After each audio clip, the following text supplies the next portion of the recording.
Ito yung aking team guys, papunta kami ng Mount Amuyao sa Benguet. At ang plan namin doon ay matulog sa itas ng bundok kasi we're waiting para doon sa Sea of Clouds. Dahil sinasabi nga ay maganda daw yung Sea of Clouds doon.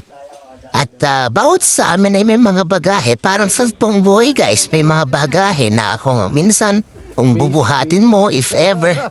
Ay alam mo yun, hindi pala kaya. Kagaya nito guys Kala niya kaya niya pero hindi pala. So yun guys, nakakatuwa lang kasi maraming mga bagandang nangyari dito guys kasi dito hindi naman kami talaga totally magkakilala. Dito na lang kami nagkikita-kita sa van and then yung paakyat na alam mo yun yung experience ang saya. At of course sa una mahirap nga dahil paakyat pero kasama yan sa journey.